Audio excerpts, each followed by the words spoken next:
Of course, Azlina started as a classroom teacher, and she's one of the most, I think, importantly to be here to share her thoughts. And then we have Jeff, who is a CEO at Sandhu University for Project 42 Malaysia. And meeting him for the first time over tea this morning, I had to rephrase the questions that I was going to ask him. Because when you speak over Google Meet and then you're meeting in person in reality, and then you're meeting this young dynamic gentleman who has done lots of projects, and he'll be sharing with us. Now, how did I qualify to be a moderator for this session? There were 3 criteria. You have to be born in the 50s, went to school in the 60s, and then went into education in the 70s, 80s, and right till now. I retired in 2019 from the Ministry of Education. So that was the criteria, and James is here. He said, okay, you fulfill the criteria for this session. Right? That means you were in the classroom and there were no computers. And then you came along and you saw the first computer in the 70s, right? And you only got to start using it in the 80s. And then your fingers don't move as fast as that.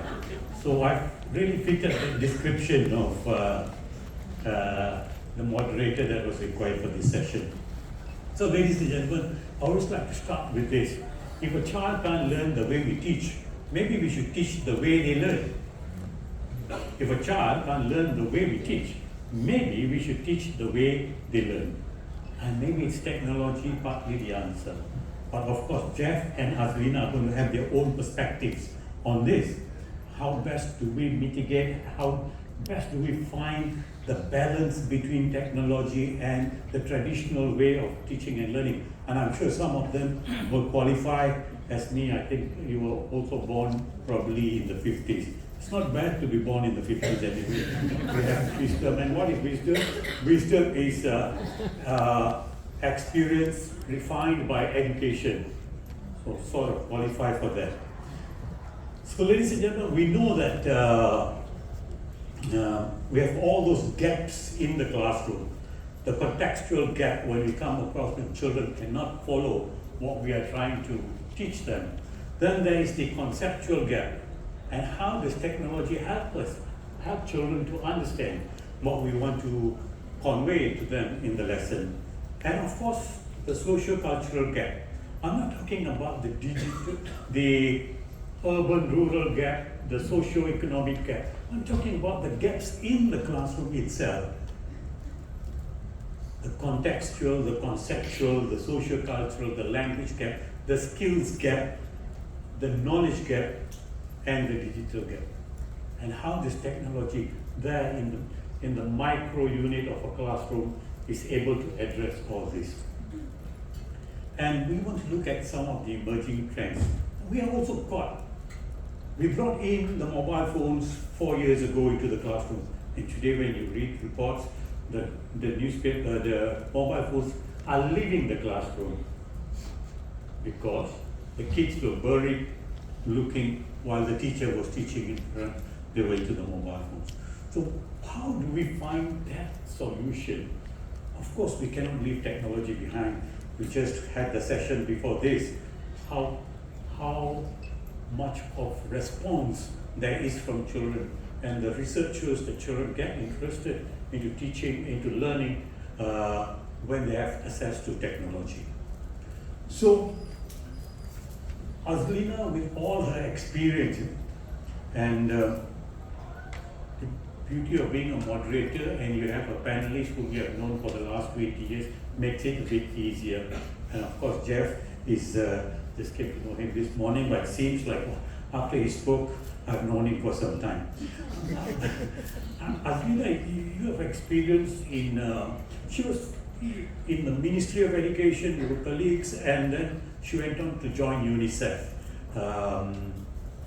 as an education specialist. Now, if the first round, one question each, and probably if you could spend about 5 to 7 minutes. As we imagine, Azlina, the future of learning and given your work and experience with UNICEF, right? How do we ensure that innovation in the classroom, with all the challenges, for all must happen, including the marginalized? How do you address that? Okay, thank you so much, Dato. And ladies and gentlemen, it's such an honor to be with all of you today. So as I speak, like Dato said, I'm going to speak through a range of my own experiences. Right? So I started as a teacher, I worked in the Ministry of Education in various areas, and from developing modules, training teachers, leadership training, etc. And now I've been working with UNICEF for almost 10 years. So, as you know, I work closely with educators, I work with communities, I work with governments across a wide range of learning environments, right? So we look at, urban classroom, remote villages, emergency situations, etc. But one thing is clear, and I know this is such a wide topic, but I'm going to try and refine it a little. The future of learning cannot be built on technology alone. So it must be built on equity, on connection, and on context. And when we talk about innovation, the question is not just what is possible, but I also believe more importantly, we must ask for who, right? So if we don't design for the most marginalized, and when I say the most marginalized, I take into account they are not a homogeneous group. There are various levels and layers of marginalization. So if you're a girl, you live in a rural area, you have a disability, for example, then you have layers and levels of marginalization. But we always sometimes say, oh, the most marginalized, as though, we do one thing and we'll address what that issue of marginalization is. So, and I thought what would really add value, you've been here for 2 days, you've heard many different people give you so many different ideas. But I thought what would be helpful, rather than give answers, I would like to leave you with a series of provocations. Questions that challenge us to go deeper, to rethink what we take for granted, and to reflect on the kind of future we're truly shaping for learners, especially those, wherever we work, who are furthest behind, right? So my first set of questions, I'll have 3 for the first round. I'll do another 3 for the second round and leave you with the final provocation. So the first, equity is not a footnote. It is the starting point, it is the foundation. So my provocation to you and to myself, right? So I'm sharing this because I constantly think about this in my own work as well. When we imagine the future classroom, whose reality are we imagining? And whose voice is missing from that vision? As we all speak, we all have certain privileges, and we are blind to our own privilege. When we work in Sarawak, there was a mother from a bottom 40 community. She was given funds, money. They went back, they asked her, what did you spend the money on? If I were to ask, and I've done this many, many times, if I ask you, what do you think she said? None of you will get the right answer, because I didn't. It will be beyond the realm of your conception. She said, I'll just cut to the chase because I only have 5 minutes. She said soap, because I want my child to have friends. So imagine that reality, right? None of us would ever understand or be able to preempt a reality where soap, so that your child has friends and has dignity, is of importance. So my question to you again is that, right? Whose reality, whose voice is missing? So for our own reflection, are we designing, whatever we design, the learning experience for those with access to devices and connectivity, or are we willing to go that distance to say we are also going to design for the needs of the most marginalized. So what if the child lives far away? What if the child has no access? What if the parents can't help? What if the child has to do housekeeping work? What if the child has to also work and supplement the income of the family? So you think about layers and levels of marginalization. Of course, it's not possible to fulfill everything, but at least we are thinking about that, and we are putting that on the agenda. The second, very quickly, innovation without inclusion is just inequality at scale. Right? So, if our EdTech solution, it doesn't work offline, there's no low-tech, high-tech, it's not in local languages, it's with limited bandwidth, is it truly innovative? Or is it just exclusive? So, my reflection is, are we equating shiny, impressive tools with progress? Are we equating those two? Instead of focusing on real impact for diverse learners. Right? So there are many good practices. I can share this later if we have time. And the third provocation is one size fits all, fits no one actually. So are we committed, more committed to scalability than to relevance? Because we always talk about scaling up, right? As though, oh yeah, it's just do it for everybody and then it's just going to work for everybody. So the reflection then is, how do we create classrooms or classroom models or learning spaces? If children, we also understand there are multiple realities. Not everyone can go to a formal school, whatever we want to call it metaphorically. How do we create these spaces that respond to local contexts and not just global trends, right? So I'll stop there, I think, in the interest of time, but then those are my three provocations and reflections.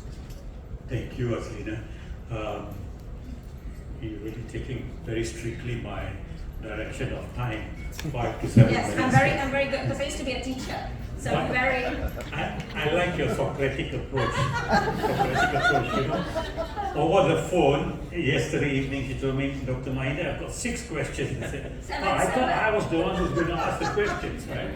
But she told me, no, I've got 6 questions. I said, okay, I have to now look at the contextual gap of what does she mean by that. And this morning, we put it into context, how these questions come along, and how things like equity should not be a footnote, not just lip service. How do we settle that? And how do we look at that micro unit of a classroom? Dr. Andres Sliker from OECD was presenting the report on PISA, and this was regarding Malaysia. And at the end of it, my question to him, this online session, was Dr. Andres Sliker, what is your advice to Malaysia? I mean, what do you think we should be looking into? Let it be a personal opinion of yours, it's fine, right? Maybe not even representing OECD. And this is what he said. Go back into seeing what is happening in the classrooms. And that's why we are here. What's actually happening in the classroom? Not only in terms of the application of technology in teaching and learning, but how much of learning is taking place. Is schooling equal to learning? I'll add on to Azlina's question. Is schooling equal to learning? There are many children who come to school, but after 6 years, we find that they're still struggling with basic literacy. So is technology equal to learning? Yes. We have to ask ourselves that. Are we able to propel, are we able to progress as we want to with the use of technology? And with that, I come to Jeff Sandhu, the young man here, when he mentioned 42 Malaysia. The first thing that came into my mind, he's 42 years old. Being born in the 50s, you take everything very literally, And then he said, no, that's the brand name of what he's doing currently. And that was fantastic. And I said, okay, with no teachers, no classes, no fees, 42 Malaysia offers a radical yet inclusive pathway for young people from all walks of life to succeed in the digital economy. That was part of this 1.5-page CV. Now, my question to Jeff is, how does this work that you are doing translate to the education world, especially in preparing teachers, educators, and students for futuristic classroom-based learning? And I believe you have got that experience. I'm going to give you slightly more time than Azlina. Yeah, it's 5 to 7 minutes. Thanks, Dato. Morning everyone. I think actually Dato deserves probably a session of just on his sharing, right? With many years. Dato, I think when you touched the computer, I was not even born yet. So not 42. I was going to start figuring out my age now. But don't go into so much of trouble. I will save you the trouble. I'm 66 only. But anyways, I think I was here yesterday and I was really enlightened when I heard Professor Sandhu, and he mentioned about building a learning society. So I know many of you here probably come from traditional or conventional education model, or you are providers of edtech solutions that we've seen earlier today and even yesterday upstairs, plenty of books for you to go around. But what if we redefine what a classroom is, or what learning is, right, or what a school is? So can there be a school if there are no teachers? Can there be a school if there's no classes? And can there be a school that is completely free, no fees? And how about we push it even further? Can there be a school where there's no prior qualifications needed? My school is for 17 years and above, no SPM, or in a larger context, O levels or high school certification, none whatsoever. Yesterday, I was part in another session, and I heard about the number of students in Asia that are not completing their high school for various different reasons. Family background, upbringing, financials, yada yada, right? How are we addressing it? We're not, because in a conventional or a traditional environment, if you're a higher education institute, you still have those requirements, right?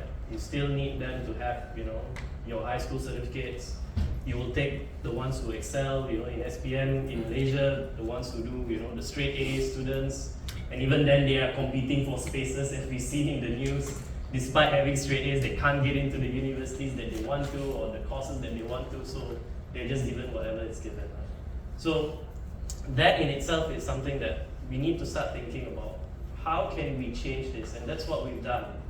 42 is actually part of a much larger global computer science education, started in Paris in 2013, and since then it's been expanding around the world. And in Malaysia, we started this journey in 2020, just before the pandemic, just before we knew the world was going to change. We wanted to explore this. So Sandhu Education Group, through our Jeffrey Chia Foundation, decided to let's invest in a school that doesn't have any fees, right? We're not going to make money from this, we're going to lose money, but let's maybe turn the impact around. How many students can we change, right? And then in 2022, we had Khazanah National through Dana Impact, who came in as our joint venture, and now I report to two groups that are, large, Sandhu Education Group and Khazanah. And the goal has always been, how many students have we impacted, how many students have we impacted, how many students have we grown? The other part that I want to really emphasize on is that, you might be wondering if there's no teachers, then, for those of you who are teachers here, does that mean your jobs are extinct? No, because you are here as an enabler of the information that you have, not as someone who dictates what the students should do. What do I mean by this is that we're mostly in a grading system, right? In schools, right? You do well in maths, you get an A. You do not so well, you get a B and C and so on, right? I was just sharing earlier on to Dato that when I started my high school journey, I was in the A class at the beginning, but then because of my curiosity nature and my keep raising hands and asking questions. I was interrupting the class, and I didn't do well in, I don't really have the best of memory, so I don't do well in exams because I don't study before, and I fall down the pecking order, and by the time I finished my high school, I was in class F, and I realized when I came out of high school that one question I had myself, like, am I dumb? Because that was how basically the school actually made me feel. Because I didn't do well in this, I didn't do well in that, so I was like, oh, maybe I'm dumb, right? So how don't we turn this around? So what we do in 42 is that we have milestones based. Students need to be passionate enough in what they're building and what they're doing, and then go out and translate that into something that is tangible. So give you an example. When a student joins our 42 Malaysia program, of course there's a process for them to join. There's like a logic game that they play. Anyone can play a game of Pac-Man here. Anyone is eligible to basically try out, right? So if you pass this game, we give you a 1-month trial in our campus. We call our students cadets. They are not students, they are cadets. That gives them a bit of a badge of honor. I'm a cadet, right? So that means I've gone through some hardships and I deserve to be here. Even though it's free, they still feel like they've earned their rights in being here. Not because of the scholarship, not because they have a rich parent. Second of all, when they are a cadet, there are projects that are given to them, and we tell them you need to achieve 1,000 experience points before you can sit for your exam, your first exam. Your exam happens whenever you have hit 1,000 experience points. Not when I tell you in 3 months down the road, when the end of semester you have an exam. Because what happens then is it's a game of memory if you were to do that. So we've changed it around. I have students, when they start our program at the same day, within 3 weeks, you will find some students already sitting for an exam. And the same batch that started within 3 months only, they are starting their exam. Does that mean that the ones who took 3 months are dumb? No. They spend a longer time researching on the projects because of their passion, and we're building that curiosity in them. Because all I told you is that you need 1,000 experience points. There are 5 projects. You can be smart by just doing 200 experience points for all the projects, and then you can sit for the exam. You translate that points into your exams. But some students, they do above and beyond. We have students who've done like 5,000 experience points and still don't want to take the exam because they fell in love with the project. That's where we want to cultivate that spirit of they feel like this is the work, the hardships that they have done. So how can we change from just grading, where we measure students based on their A, B, C, D, but we measure them based on their effort and based on the work that they've put in. If you're just measuring based on output, it's at risk. Today in itself, there are students in your classrooms using ChatGPT, using Copilot to do their submission. So if you're only measuring on output, there's no point. The output is going to be perfect. It's going to be amazing. Maybe today you can spot, oh, this is written by ChatGPT. I can tell you for a fact, probably next year you can't because it improves so well. So if you're only going to be measuring from output, it's not good enough. You need to measure based on their efforts that they put in. So I'll stop there because I think there's a lot that we will digest in, and we're also running out of time. But yeah. Thanks, Jeff. And I'll be fair to you that you must continue with this young man during tea break because there's much more to 42 Malaysia than what he has just briefly shared with us. Now, we speak about digital environments, Azlina. Yeah. Now, how do we keep that human connection, Yeah. right? How do we sustain that and make sure that we do not lose out? The schools that pulled up their mobile phones out of the classroom from the kids seem to have become noisy again. At one time they went quiet. So how do we get this human connection in place? Yeah, I know that I love the example, I was really listening to you earlier as well before the panel, and it's really compelling to look at different models that will work for different groups of learners based on what we said earlier, right? There are layers or levels of marginalization in terms of their requirements. So that's like a fascinating and fantastic model as well. But I also wanted to highlight the point, right? Like classrooms or learning spaces, like it can be digital, it can be physical, they're more than just delivery hubs for a lot of children. They're also, like, you know, we were talking about earlier, they are very human spaces, right? And how we design that, either whether it's digitally or whether it's in person, I think that is really important to note.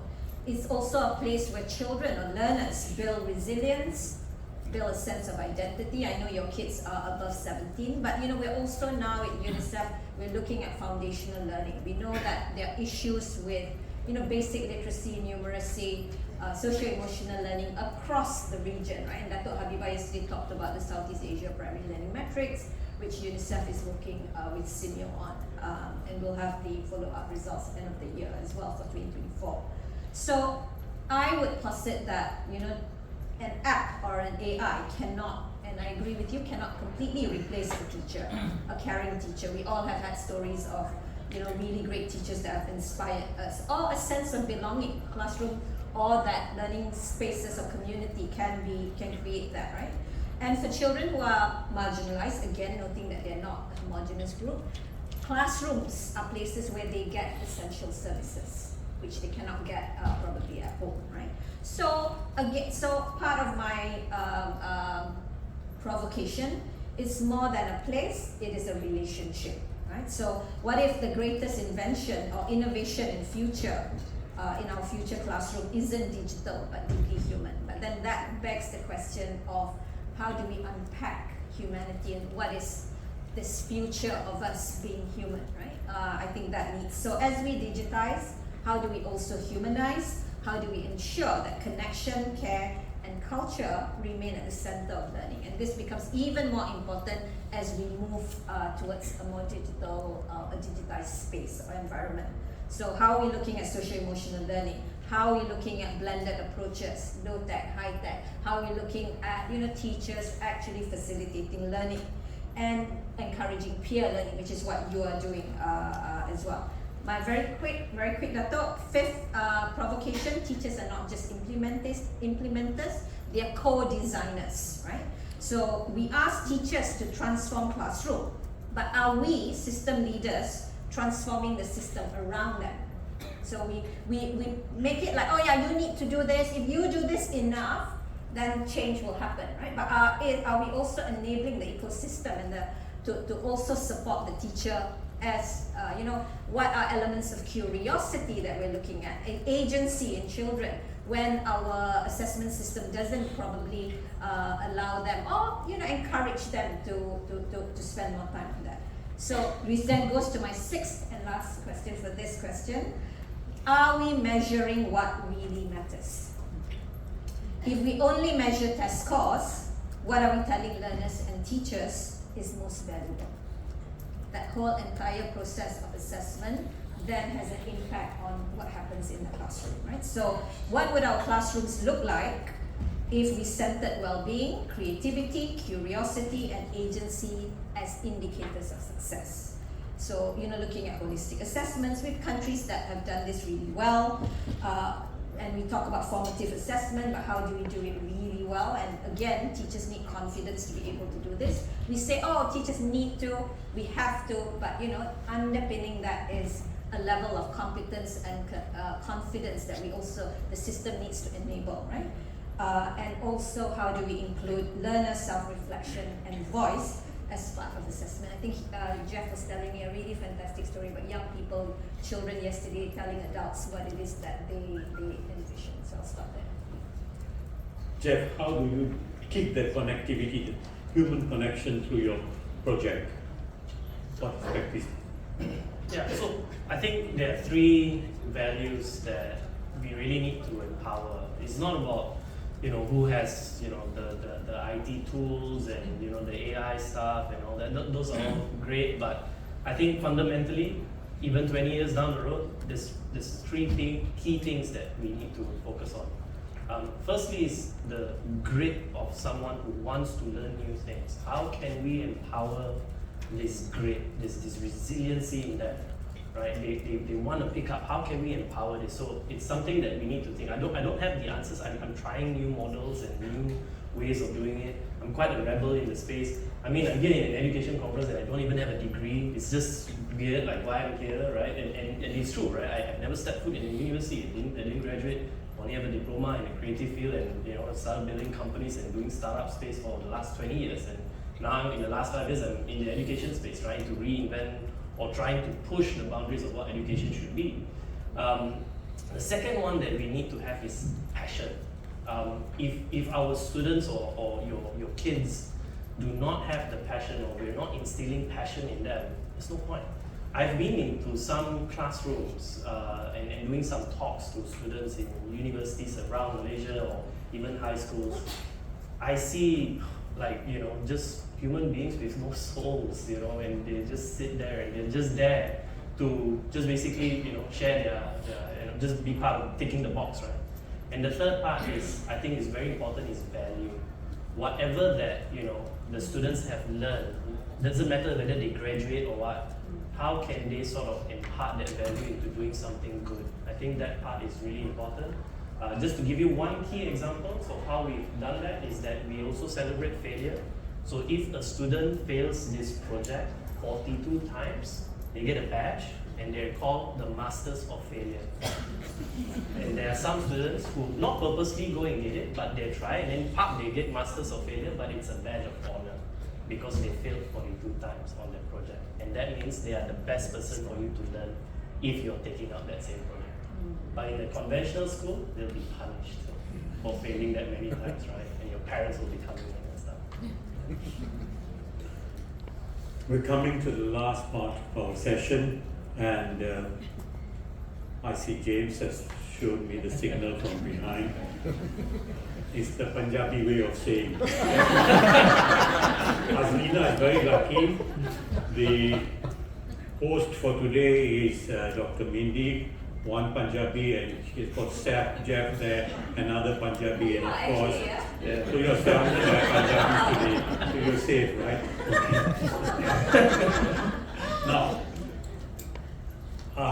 we negotiated the we will part with at least one comment or recommendation, right? One comment or one recommendation or an idea. Okay. We are here at BETT Asia in our Google Meet about a week ago with James. My point was this, we are here, we'll hear about best practices. And best practices are usually supported by best principles. And we're not here to borrow policies. I think if we can capture the best principles of what he said this morning, I think we go out of this hall with a smile, something to think about. Let me start with Jeff first. Yeah, I think skills is going to be probably the new currency for any economy because of the dawn of AI and stuff. So again, it's not about output anymore. Everyone can do brilliant things as if you're measuring output. So my key takeaway is that maybe when you go back, start thinking about how you're going to measure the skills that your students are, the journey that they're going to go through, because that is going to be the new currency for any economy, be it the developing nations or developed nations. And I think if we can do that, I think we're on a good path.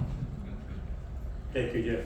Azlina. Okay, very quickly, I will just say, echoing what the children said yesterday, the future isn't something that we predict, it is something we create. So to me, we need to think about, and these provocations that I've shared, they're not meant to offer easy answers, but to hold a mirror to our own assumptions, right? Because if we truly want a future of learning that is just, that is inclusive and transformative, then we must start by asking better questions. Ladies and gentlemen, I believe it's a short session, but a lot of thought-provoking questions. How do we find the balance between the first part of our topic today, the future of classroom-based learning, and while still sustaining the human connection? I think it's a big challenge. We don't want to lose out on any part of this, neither the human connection or the learning in the classroom. And I like to still end with what I said earlier. If a child can't learn the way we teach, maybe we should teach the way they learn. Let's put our hands together for Azlina.